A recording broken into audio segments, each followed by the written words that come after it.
Guys, I'm starting this video off at the back end. This is all part stock for the basement. Things I take these cylinder heads apart. I got a distributor, carburetor, a bunch of miscellaneous parts, rods. That sheet metal intake is for my buddy Dave Meyer, Cylinder Head Freak Service, right there. So what we got going on is we got this 362. As you guys can see, this engine, I have to winterize it. The gentleman who bought it, he's going to let me know when he's ready, and I'm just going to drop it off since he's in the area. But that has to get winterized, wrapped up, and I take off a couple things that he has no use for, like the pulleys he doesn't want, things like that, and then we're going to wrap it up in cellophane. I got the 362 over here, and I'm going to start digging into it. It's going to be the winter of learning.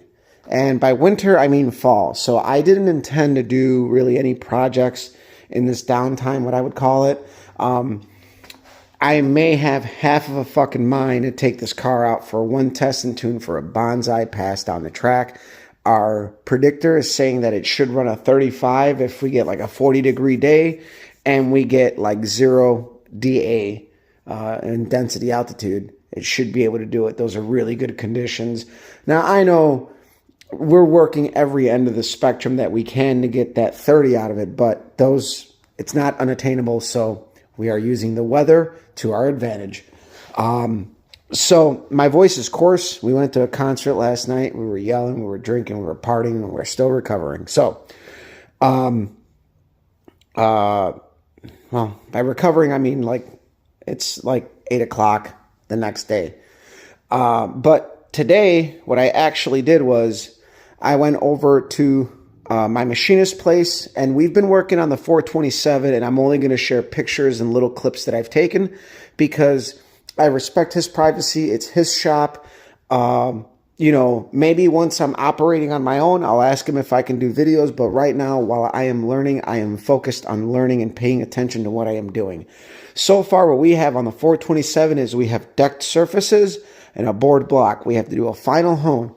Now, these machines are a little bit old school, but they still work. And the equipment, the bore gauges and all that stuff do not lie. We got a great bore finish out of this thing, and everything is looking really good, and I've been happy to go over there on Saturdays and just learn.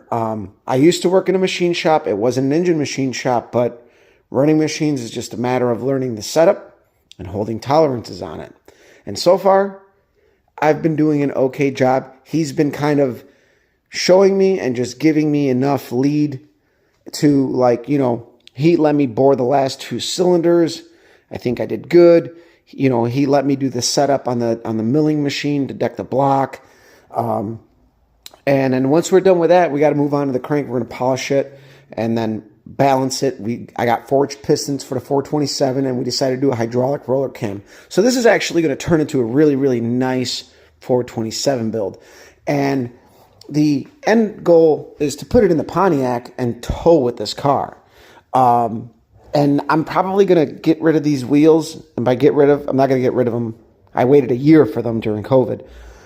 I want to get steelies for it with white walls, plain black steelies. And with a 427, this thing would be kind of a cool little sleeper. Even though it's going to be like a grunt motor, it should be able to run 12s. So pretty much this is kind of like an update video. Stay tuned. I'm going to do these little updates.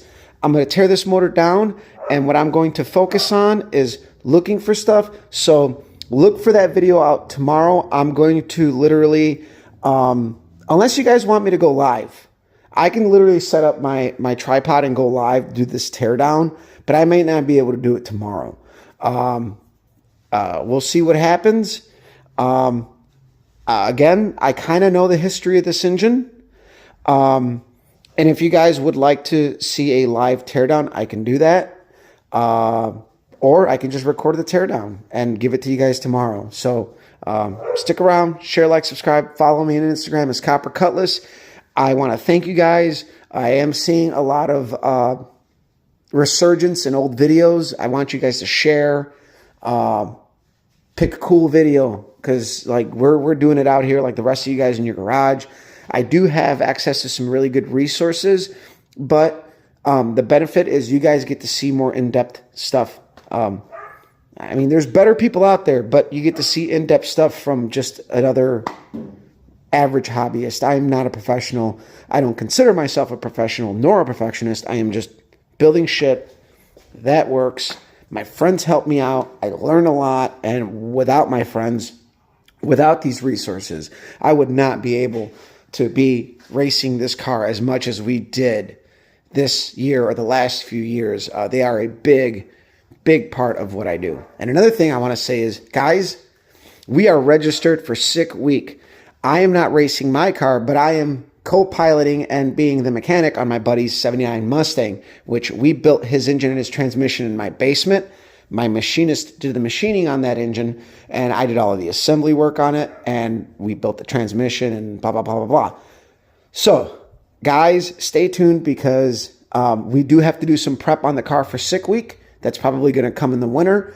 And then we do have a couple of races before the actual Sick Week. And it's a drag and drive. Details later. But it's going to be fucking cool. My buddy's Mustang is a perfect cruiser. And I think I have to do a video covering the whole car front to back and showing you guys how great this car is and how it's actually, I think, the perfect combination that you get everything that you would want out of a 10-second street car with old school performance. So we'll let you guys go. Share, like, subscribe. Follow me on Instagram, Scott Cutlass. We'll see you guys around.